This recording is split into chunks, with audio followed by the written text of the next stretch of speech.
Hey there, risers and thrivers. I'm your host, Janine Heinrich, and you're tuned into On the Up and Up, the podcast created to encourage critical conversations, amplify the untold stories and achievements of the underrepresented and underestimated, and encourage visionaries to pursue their dreams. And joining me on this episode is a pioneer in the hair and beauty industry who goes by the name of Cosima Richardson. Y'all, I am so excited to have her on the podcast. And before I give away her whole introduction, I'll hand the floor to you, Cosima. Would you like to continue introducing yourself? Wow, what an intro. Thank you so much. Thank you for joining me. Yeah, sure. I'm really excited to be here. So my name is Cosima. I'm the founder of Kynd Hair, as you said. And with Kynd Hair, I'm creating the first plant-based, skin-friendly and biodegradable hair extensions in Europe. I started working on Kynd 3 years ago while I still had a full-time job with Oatly, the oat drink company, which I love. And I've just recently quit my previous job, actually, and have been working full-time on Kynd since August last year. Wow, that's really exciting. And congratulations on making that move to pursuing it full-time. And I wanted to bring it maybe even before you started Kynd. I know for us as Black women, hair is a huge topic. I mean, I remember for myself as a kid, the rituals of every Sunday was wash day, sitting there between my mom's legs. I was in tears crying while she tried to part my hair. And even with that, I know that, for example, for my mom, she ended up perming my hair or texturizing it to make it easier to comb through because for her, it was just the easier thing to do. So hair for me was a very big topic, learning to embrace it and grow up with it and learn how to do it, which I'm still learning how to do, even though I'm 26 years old. So what is your relationship to hair and how did that bring you towards Kynd? Yeah, I can 100% relate with what you just said. I had the exact same experience growing up. So my dad is actually Black. He's from Nigeria, and my mom is German and white. And my parents got divorced when I was a kid. And consequently, I grew up with my mom, which was amazing. I love my mom. But my mom didn't really know how to deal with my hair, which I think is the case for many white moms having Black children, just because Afro hair is so different from straight hair. And that led to exactly what you just described, me sitting between my mom's legs, regularly crying over getting my hair combed because it was so painful and I hated it so much. And at one point, my parents brought me to a braider for the first time and I got my hair braided. I was 5 then. And I still have photos of these first braids. And I really remember how much I loved getting my hair braided because that meant that I could just keep my hair like that for, up to 8 weeks or even longer. And I didn't have to endure that painful combing, which was amazing. Ooh, yes. And so that was my first encounter with hair extensions. And from then, my hair has been a huge topic for me my whole life. I mean, not having straight hair, but growing up with mostly white friends, all having straight hair. I actually spoke about this to a friend's mom the other day, and I was like, I always wanted to have straight hair as a kid. She was like, yeah, that's normal. I mean, you always want what you don't have. I also wanted to have curly hair, but it's really not the same thing at all because, growing up, I think that this has changed a lot, but growing up, there was just no representation of Afro hair in Germany, at all. It was not a thing. So, and I think there's even the stigma behind it, right? I think people now, it's a bit more trendy to have Afro hair and curly hair, but I remember growing up, the notion that it's unkept. When it's curly and it's messy. I remember a teacher saying to me as a kid, he licked his finger and pretended to put in an electric socket and then shake and was like, yeah, that's kind of like what you look like today. And I remember being like, because I wanted to wear my hair out and in an afro and I was super excited. And then him saying that, and I after that, I never wore my hair out again, And not only to say white moms don't really know how to deal with their children's hair, but I would also say there's a generation of Black moms who also grew up with Totally true. a lot of this Eurocentric mentality where Yes. straight hair was the nicer thing. It's Yeah. the thing that looks more kempt. And so when you go to your family and you're like, oh, I'm wearing my hair natural, they're like, you don't want to do your hair today? And it's like, but I did do my Yes. hair. What do you mean? So it's a really complex topic. So I agree. Really it's not complex really topic. comparable to Yeah. say that, oh, yeah, you just want what you don't have. It has more to do. It's more than that. Yeah, most definitely. Absolutely. I wanted to continue going down that path because you got your hair braided and you grew more into embracing it. So what would you say were like those pivotal moments that you think contributed to you deciding to build Kynd? What was it about the industry?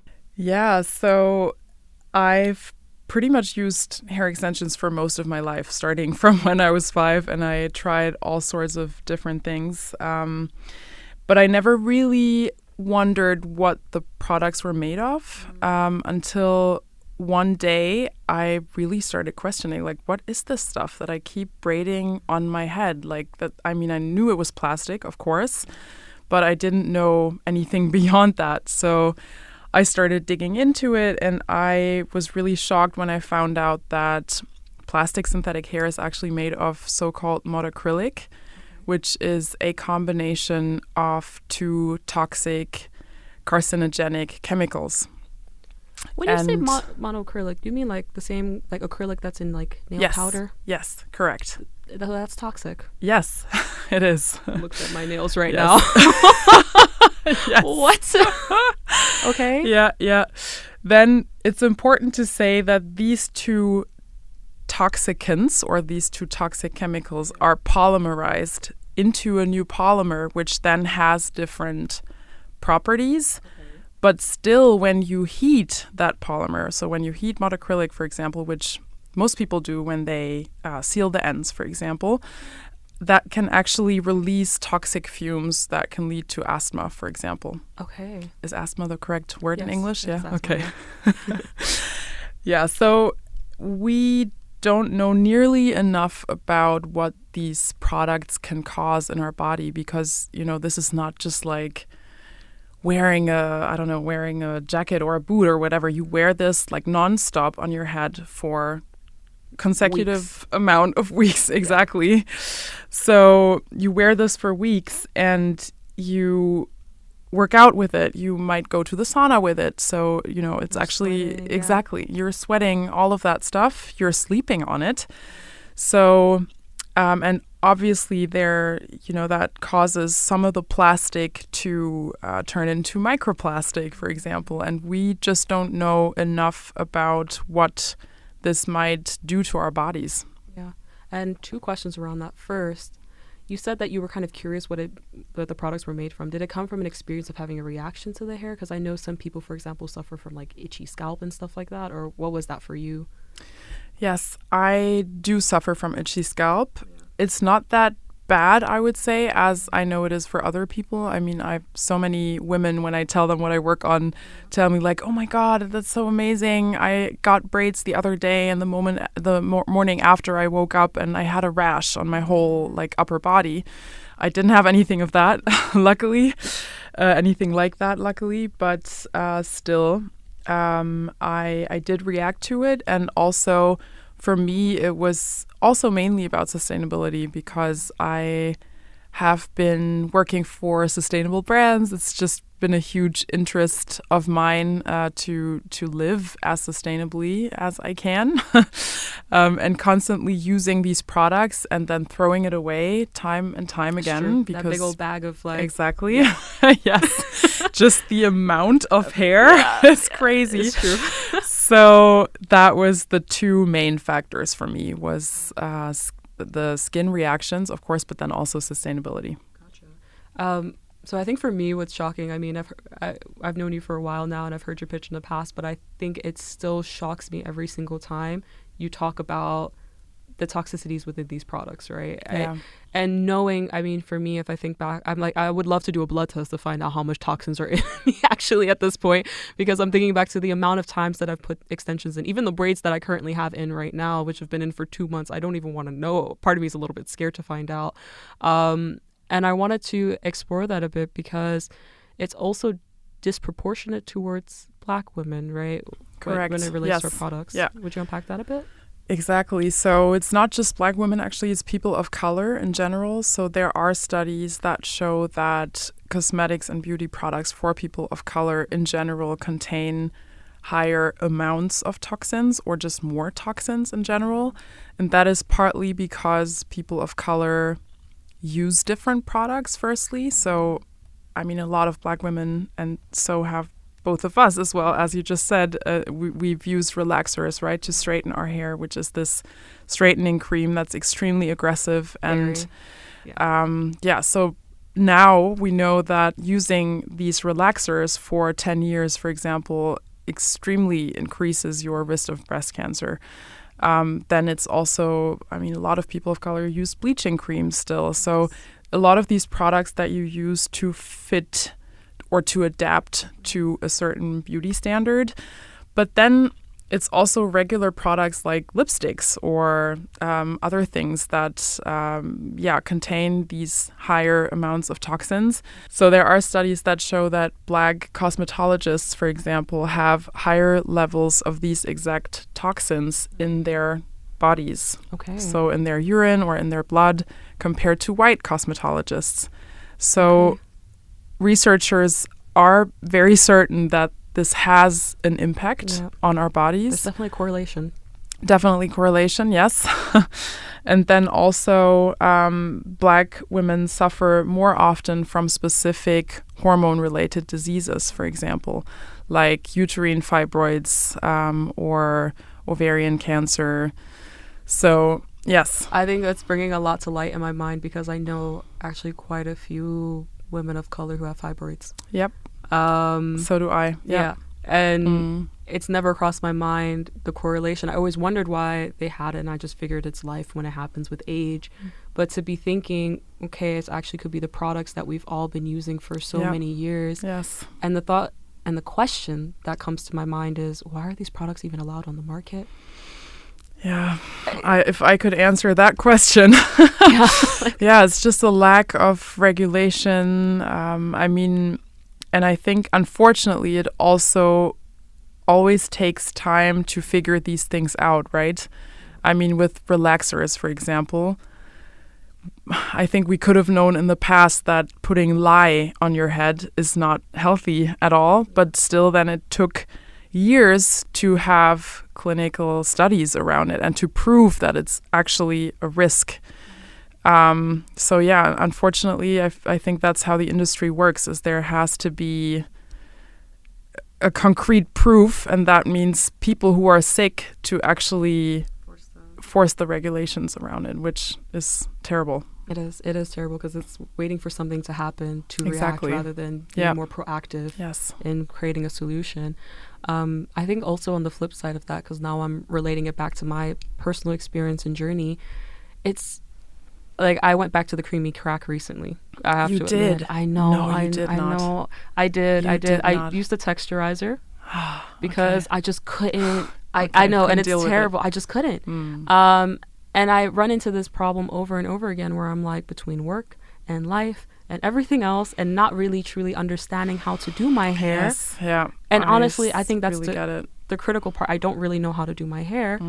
Then I get frustrated, and then I was just like, I put the creamy crack back in. Okay. And now I did it, and I'm like, actually, I kind of just want to shave my hair off and start from scratch again because why did I do that? Yeah. Especially after that, because the thoughts in my mind kept going back to like the harmfulness of using such a chemical on myself.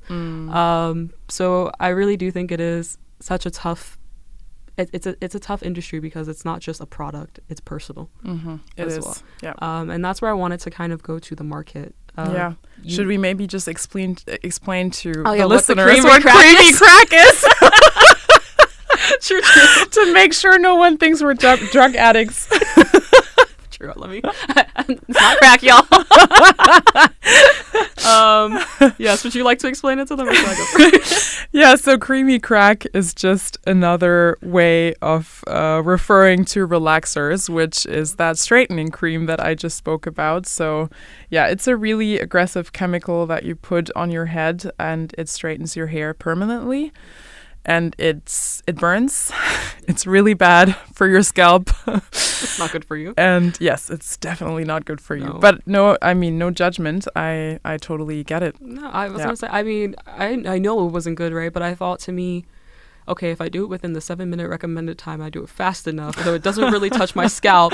The peace of mind that I will get from my hair just being a little bit more easy to manage is worth the potential risk, right? And I think the problem with that is I won't see the risk now, right? Or I won't see the consequences of my choices now, so it makes it easier to do that today.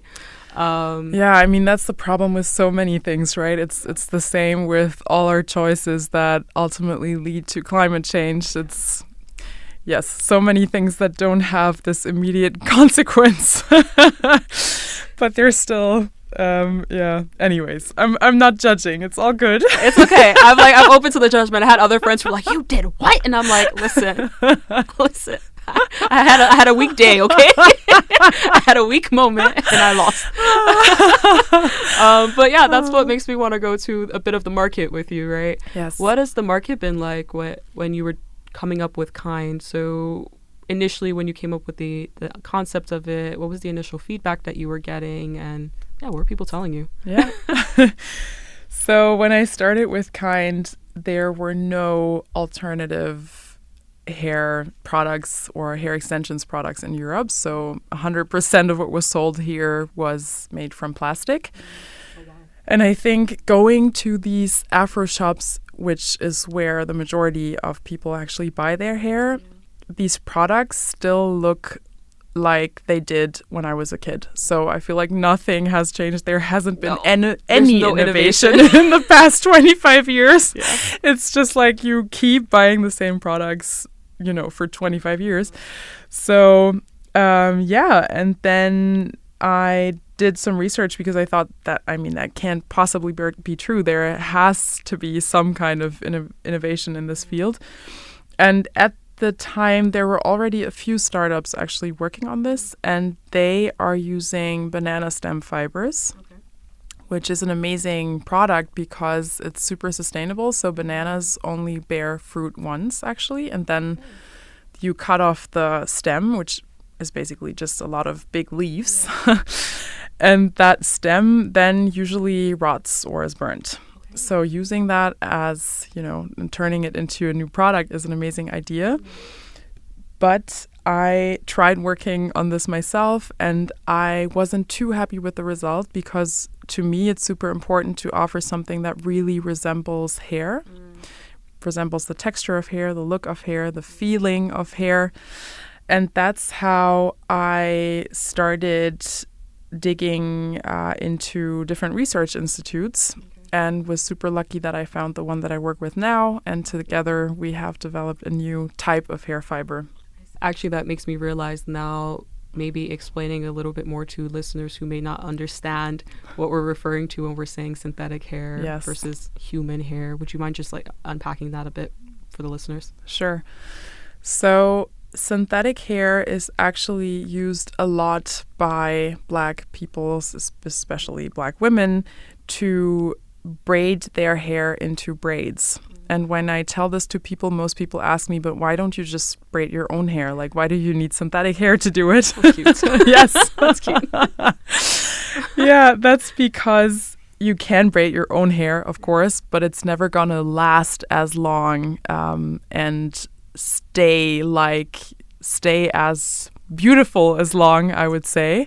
So what the synthetic hair does is that it weighs down your own hair, and that stretches your own hair. And that's also why it's called a protective styling, because you can wear it for a very long time, and it reduces the amount of hours that you need to put into caring for your own hair. You can really just wake up and go most of the time. Yeah. Yes. Yeah. That said, of course, a lot of people also use human hair for extensions, especially people with straight hair.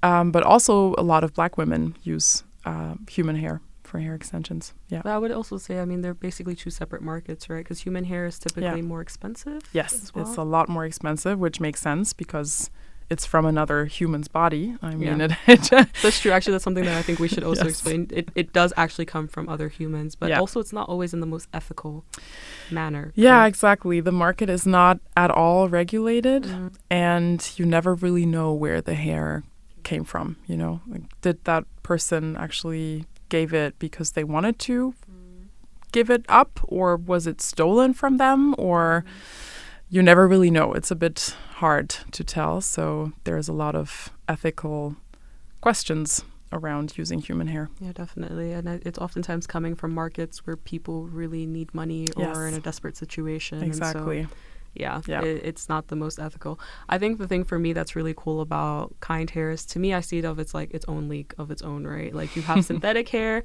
which I think will always be a market. It'll be there, right? I think human hair, it's a market, it'll be there, and they all serve their distinct purposes. But I feel like Kynd Hair and other products that are within this realm, you guys are pioneering an entirely new industry, to be honest. That's how I see it. That's why I think it's such a cool product. Yeah. And that's why it brings me to the conversation about market, because I remember when I was trying to build a venture in the beauty space and I was trying to focus on textured hair and beauty products for women of color, I always ran into this topic from investors who were like, is there even a market? And I remember like twitching at like, what do you mean, is there even a market? Yes. How has that experience been like for you with talking about Kynd to maybe others who are not so familiar with the industry or the market itself?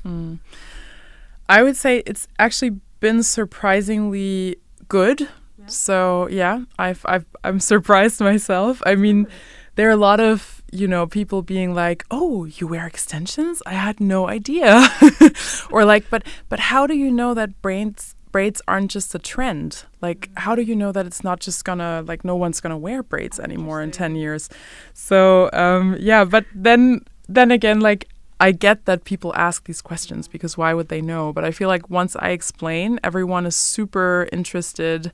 Also, people who are not at all familiar with the space really understand why this is a market and it is a need. And so I'm very happy that I'm having a pretty good experience with this. Yeah, definitely. Yeah. I mean, I think you're hitting the nail on so many different things, right? Because it's sustainability. A lot of this hair is just going to end up in a landfill. It's going to Yes. take hundreds of years to Degrade. Yeah. You're also innovating on a completely new space. It's a huge opportunity, Yeah. to be honest. And I know that although Germany only has around about 1 million Exactly. Black people, Yes.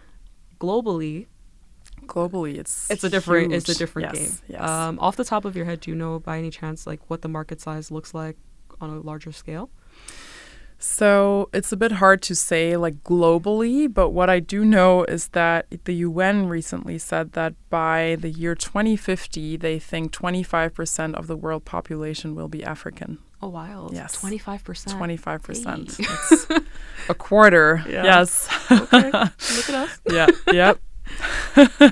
So there's definitely a market, and braids are definitely not a trend. They're not a trend. No, not a trend at all. I mean, it's a pivotal part of our culture. It's Yes, a pivotal it part is. of our hair care routine. Yeah. It's not just a trend. And I think I think it really goes back to what I said. I really do think because you're pioneering a new industry in the process, of course, the market numbers may not necessarily be there, but if we're just looking at population size and the culture and the impact of this, I mean, what Black celebrity have we not seen who's had extensions, Exactly. braided hair Yes. at one point or the other, right? It's pivotal. Yeah. Yeah. Yeah. So it ain't going anywhere. Yeah. It ain't going anywhere. It ain't going anywhere. Like says in my braids as I flip these. But I also wanted to bring it down to your journey with building it. Mm-hmm. So you worked on it on the side for about 2.5 years. Yes, correct. Yeah. That's quite a while. Yeah, that is quite a while. Yeah. I think, when I started this, I had no idea if this was ever gonna work out. I mean, it was just an idea, and I have no experience with like developing a product from scratch. I'm not a chemist, I'm a marketer.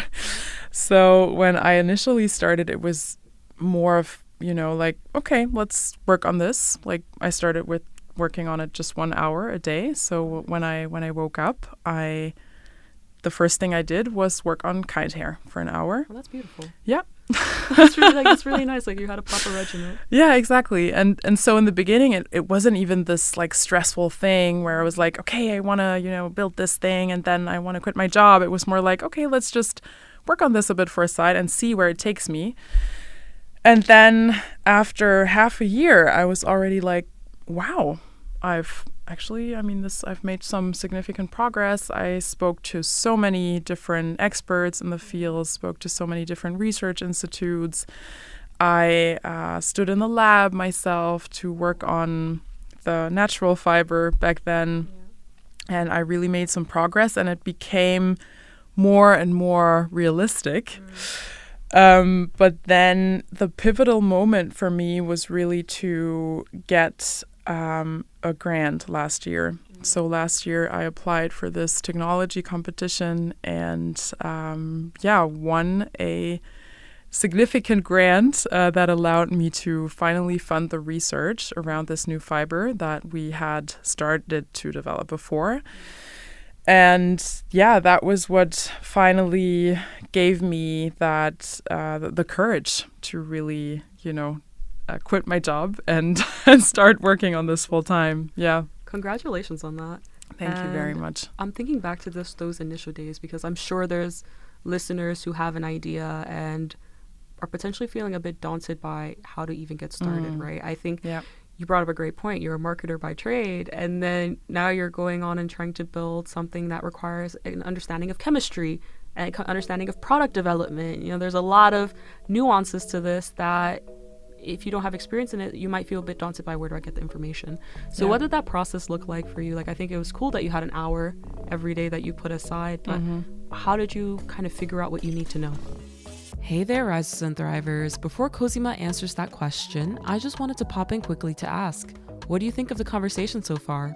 Feel free to share your thoughts and opinions directly via the Q&A feature on Spotify or by leaving a review on one of the other platforms. Also, like and follow this podcast to always know when a new episode goes live. And of course, share this episode with anyone that you know who would enjoy it. Now, back to the episode for her answer. Very good question. So my first starting point was obviously just to research, what I could find, but then that only takes you so far. So I just Googled, like, who are the people that are working on innovating in this space? And then usually you find people, if it's something that's related to science or chemistry, you usually find people that work in research institutes and universities, especially, etc. And so I found this professor that works in Switzerland, and I just reached out to her and I told her about the idea, and she was super excited about it. And she was like, yeah, that sounds amazing. I'd love to talk to you. Yeah. And that was really my first point of contact. Yeah. And then it was funny because she was actually like, really? You want to make hair out of that? No, that's never going to work. Like, that's she was extremely nice, but she was also super skeptical about it. Which is funny, you talk to so many people and then everyone tells you something completely different. But that's also what you need. You need all these different opinions and different point of views. And from there, I just kept reaching out to other people, and I was really surprised by how helpful everyone was. So a lot of people, got back and wanted to help and support. And then what's really helpful today that maybe it existed back then, but I didn't know about it, is actually artificial intelligence. So, I'm surprised by the answers that ChatGPT comes up with when I ask about these chemical problems that we run into. I think it really comes down to not being afraid to ask people for help. And I know that when I started initially, I was also a bit worried, like, what if someone's going to steal the idea? Is it okay to reach out, or should I send them an NDA or whatever? But in my experience, it's so hard to come up with a new product like that it's very unlikely that someone will steal that idea from you. And also, if being controlled by that fear, it's not gonna get you far. So at some point you just have to go out there and talk about it, also to get feedback. So yeah. And that's actually a really good point that you bring up, because I remember the episode I did with Jonas and Gonya, and he's like, your idea is worth nothing. It's like, an idea is just an idea. But when you take that first step to create a website that's now it's worth $1, each step, it becomes more valuable. Yeah. And I run into this a lot when I'm talking to founders or people who are interested in starting a company. They don't want to talk about their idea. Yeah. And I'm always like, oh, you're missing out on opportunities, because it is those conversations that you have with people, the critiques, the areas, the kinds of questions that they ask you that helps you to improve on your idea and take it the next step. And the other thing that I think is also really lovely about what you've just said is it brings back the key thread of almost every other conversation I've had on this podcast of people saying, if you just go out there and you put yourself out there, people are helpful. Yes, they are. They're excited to help you. Most people will have a call with you. It's very rare that someone's going to say, oh, no, I won't speak to you. Yes. Yeah. I mean, of course, it's something else, going up to, if it was like, for me, for example, if I went out to like one of the biggest synthetic hair producers and told them about this, I wouldn't advise that. But then talking to people in related spaces and in related fields is incredibly helpful. Yeah, definitely. And I wanted to also ask you, because a lot of people start the same way that you do, right? Doing their business or the idea on the side for a while. And I imagine it comes with its highs and its lows and its moments where you're completely inundated with your life and your work and everything else that you already have a commitment to, and then you've got this idea on the side. So what was that experience like for you? Were there any lows in the process or any moments where you were like, oh, this is getting a lot? And how did you manage all of this simultaneously? Yeah. To be very honest, while I still had my full-time job, it never really felt like it was too much. Weirdly, I'm only getting that feeling now. Really? Okay. Yeah. So now that I've started working full time, and it is a reality now. It feels very different, and there's a lot more pressure, I think, than it was back then. Because back then, I had a job. It wasn't this kind of all or nothing, like this has to work. So emotionally, it was very different. And that's why I think I've never really been too stressed out during that time. Yeah, but that said, what was a bit stressful was that I never told any of my colleagues that I was working on this idea. Because, as I said, I just didn't know if this was ever going to work out. I mean, it might have been also that I start working on this with an institute, and then we realize it's just not doable and I'm just gonna give up. So I didn't tell any of my colleagues about it, and that I'm not sure if I would do that again, because when I told them, everyone was incredibly supportive and everyone was like, oh, why didn't you tell us? Like, we would have helped and we could have supported. And so yeah, it was a really good experience telling them. It was also really weird though, because I had been working on this for 2.5 years at this point, and it was like the secret life that suddenly emerged. Exactly. And everyone's like, you've been a superhero this whole time? Yeah. So, I think it really depends on who your employer is. In my case, I think it would have been totally fine to tell beforehand.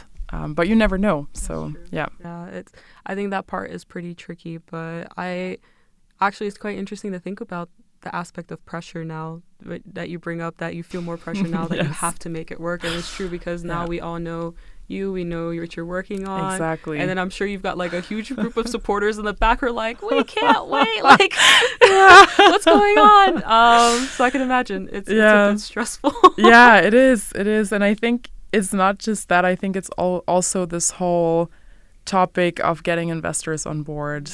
I think this is something that's not really talked about a lot in the startup field, is that it's a lot of responsibility to take someone else's money and then kind of, I don't want to say promise, but tell them you're going to make more of that money.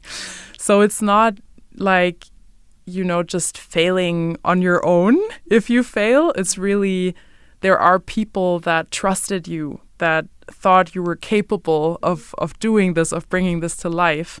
So I think this is what makes it a completely different experience for me now, to just feel like I don't just owe it to myself now. I also owe it to all these people who trust in me. And so it kind of feels more serious then, Yeah, fair. I can understand that. I think what's interesting about what you say is like I run into so many different archetypes of founders. And it's so interesting to me that you're feeling all of this pressure from getting investments, because there's other founders that I speak to or have met where they don't care. Like, they really don't give a dang about taking someone's money and it not potentially working.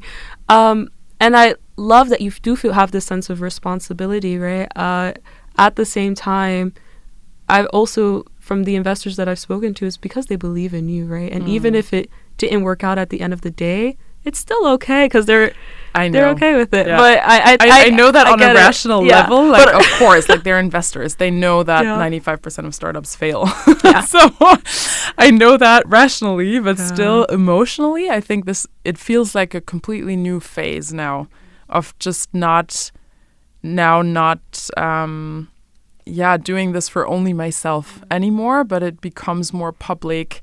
As you said, you start talking about it. Everyone knows you're working on it.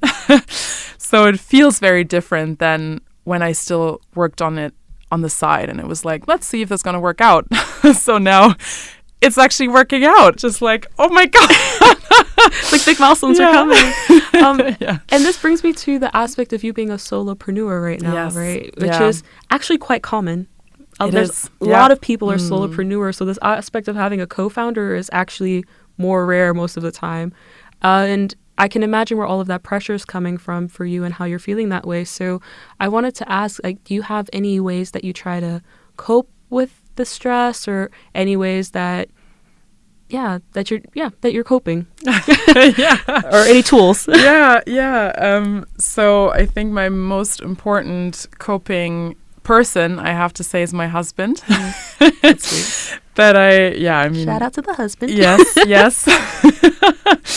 I really, it always sounds super cheesy, but I really couldn't do this without him, because it's so important to have a sparings partner in some way. And for me, he really is that.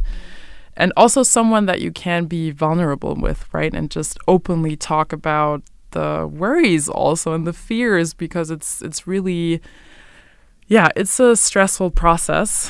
And then I also have amazing business angels that I'm super, super grateful for, that also support me a lot. And then I'm actually also started a coaching 2 weeks ago. Which is also really great to just reflect on some things and process some of what's happening right now. Yeah, I'm sure, because I feel like sometimes you're just like you're in it so deeply that you're not really recognizing everything that's going on, or even acknowledging your accomplishments. Yes, which I don't know what that is like for you, but do you ever run into these instances where you don't really acknowledge that you were making these milestones and you're just like moving on, or how does that look like for you? Yeah, that's exactly what I mean. Yeah, that describes perfectly what I'm going through right now, because I feel like at some point it just becomes about the next thing and the next thing and the next thing. And if someone had told me a year ago where I'm standing now, I would have been like, what? No way. That's amazing. I made it this far. Yeah. But then when you're there, all you think about is, how do I get to the next step? Yeah. Okay. And that's something that I think is really one of my biggest challenges, is to really take the space to celebrate what I have accomplished already and pat myself on the back for that, instead of just racing on to what's coming next. Yeah. That's so relatable. Yeah. That is so relatable, because I run into this a lot of the time, and I've always had this problem where I was just like, okay, cool, we did it next. Yep, exactly. And it took me a while to unpack why I'm like that, you know? And I'm still not entirely sure where that stems from. I think a part of it is, you know, always feeling like I have to do better and more. And this unfounded amount of pressure that I think I've always put into myself, because especially as a kid, I grew up in an environment where I was usually the only only Black girl in an environment. And I remember when we first moved to Pennsylvania, being in that environment and thinking to myself, okay, you have to be better than everyone else, because they didn't expect me to be much. Like, I had just moved from the Bronx. I couldn't really read very well. I was like lowered level in all the classes, and I was like, but I know I can do it. And then stemming from there and seeing how that is trickled over into adulthood of being like, you accomplish things and you just keep pushing. You're like, yeah, fine, next thing. So I can relate to that a lot. It's the exact same for me, and I think I've been like that since I was a child. So exactly what you were describing. That's actually what it says in my first, how do you say Zeugnis in English? Oh, like your certificate or like report card or yeah. So that's what it says in my first certificate from primary school. Is that something like, Cosima is super ambitious, but she should take some time to appreciate what she's accomplished. Wow. So this is really funny. Yes. It's really funny. And it's still the case for me now. I think it's also part of why I'm doing all this, and part of what pushes me to, you know, create a startup and have the courage to go out of my comfort zone and build something up. But yeah, it's also, it can be dangerous, I think, in a way. It's a double-edged sword. Exactly. It's a double-edged sword. Like, I see the beauty of it as well, because it makes us restless people. And we're always trying and striving to do the next thing, and we're really excited about what we can accomplish. But the double-edged sword to that is we can also burn ourselves out in the process, or not appreciate what we have, or even recognize how dope we are. Yes. Like, I know I've had these moments like where even when I've gone on other podcasts and they've introduced me, and I sat there and I was like, oh, that sounds, is that me? I was like, that girl sounds pretty damn cool, but like, it sounds like a different person. Yeah, I love that. Yeah, so I could definitely relate to that. And I wanted to also ask a little bit about your target customers so far. What has that experience been like, getting in touch with them and feedbacking the product and everything? How did you even get in touch with your target audience and take it from there?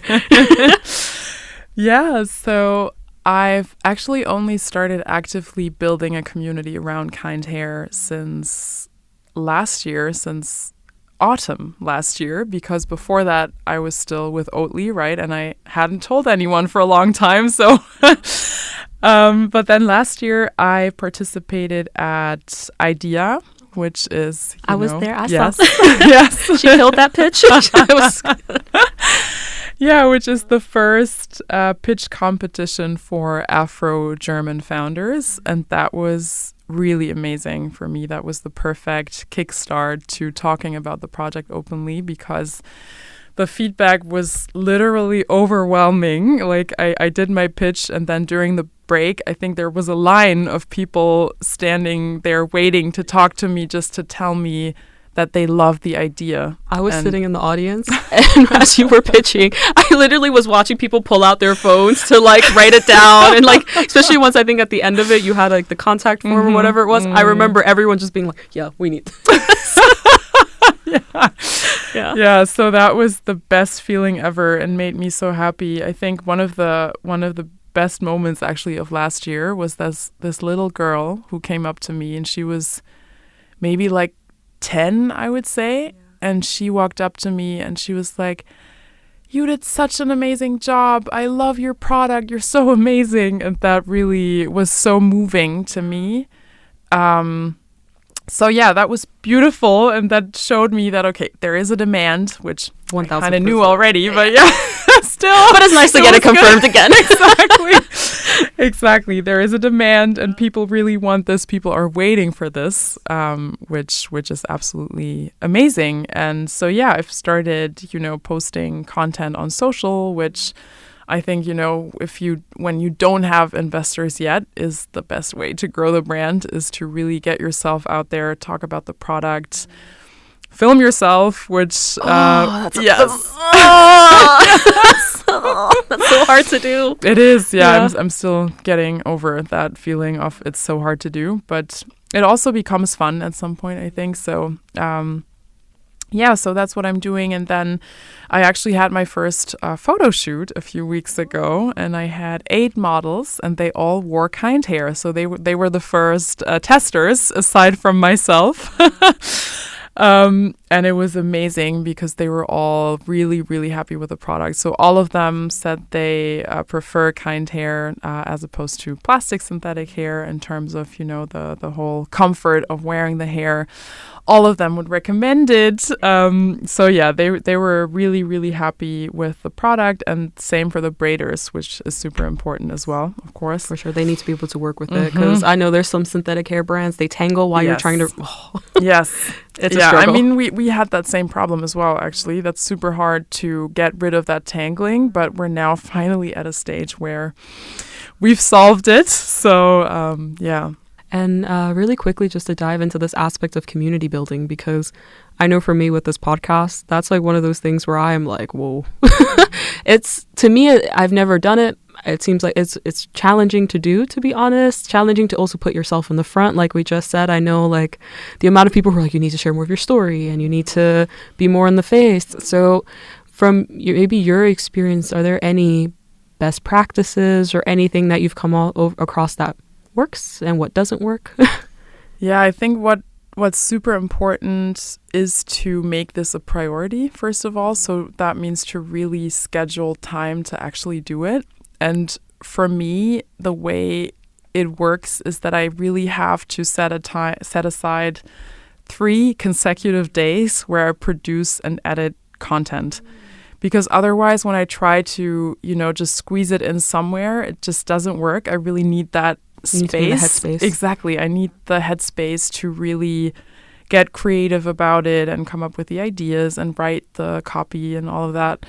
So to me, that's my best practice. But unfortunately, I'm not really getting around to it as often as I should. It takes time. It takes time, exactly. So I'm still working on that, which I think honestly, it's not that easy when you're a solo founder as well. Because I mean, while I have to do that, I'm also working on product development and talking to investors and, accounting and setting up the marketing strategy, planning the launch, and which design should I get for the packaging. And so, So, but I think it is actually the biggest priority to really build the community and work on that, because the only thing that works is, I think, doing it consistently. So to really get that consistency in there and not post for a week and then not posting for 6 weeks. And so I'm still working on that. It's so true. And super relatable. I mean, I know that for myself with the podcast. I keep telling myself I'm going to make Sunday my podcast days. Sometimes it happens, sometimes it doesn't happen. Yeah. But the key point, I think, which you've brought about multiple times now, is even from the very beginning when you started off blocking out 1 hour just to work on the idea. And it sounds like having a structure, a routine, so that it's really just second nature. It's not something you have to think about. You just do it. Makes it a lot easier. Yes. Yeah. And I think this is kind of bringing everything a bit full circle. And this is the next question I wanted to ask you. For you, what does Kynd look like in 5 years, and what is your vision for the industry? Yeah, so my vision is actually to replace as much plastic synthetic hair as possible. So I think you're right, it's kind of a new industry that's emerging, but I'm also hoping, of course, that people will switch from using these toxic chemicals, or maybe also people might switch from using human hair. So yeah, my goal, or the reason why I started this in the first place, is because I want to have an impact with Kynd. And thinking like 20 years from now, or let's say 40 years from now, I'm hoping that I can say to my grandchildren, like, you know, back in the day, people were putting plastic on their heads. Can you believe it? What? That's really, madness. Grandma? Exactly. Who would do such a thing? I really hope we get to that point. Yeah, me too. Oh, I love it. Is there any way that we can support you as listeners? How can we get involved with this journey? Yeah, I mean, first of all, please follow us, of course, on Instagram, for example. It's Kynd Hair, Kynd, and then new word hair. Or on LinkedIn, and then I'm actually going to start hiring the first people very soon, which is super exciting. So I'm specifically looking for someone to help me with social media. So yeah, if someone is out there who's listening to this and who's interested in supporting me with Kynd Hair, I would love that. Yeah, and otherwise, I'm always super interested in connecting with other founders. I think it's super helpful to just empower each other. Definitely. Along the way. This was such a fun conversation to have, and honestly, there are so many gems that I hope that you all could take away, because I took a lot home with me. So I want to say a huge thank you to Cosima for joining me, and I've linked everything related to her and Kynd Hair in the show notes. If you enjoyed this episode, it would mean the world to me if you take a few seconds to leave a review. Also, be sure to follow On the Up and Up on your favorite social media and podcast streaming channels. I hope you all had as much fun listening to this episode as I had recording it. We'll catch up in 2 weeks for a very special Mother's Day episode, so stay tuned for more information. And in the meantime, onwards and upwards, y'all, and I'll speak to you then.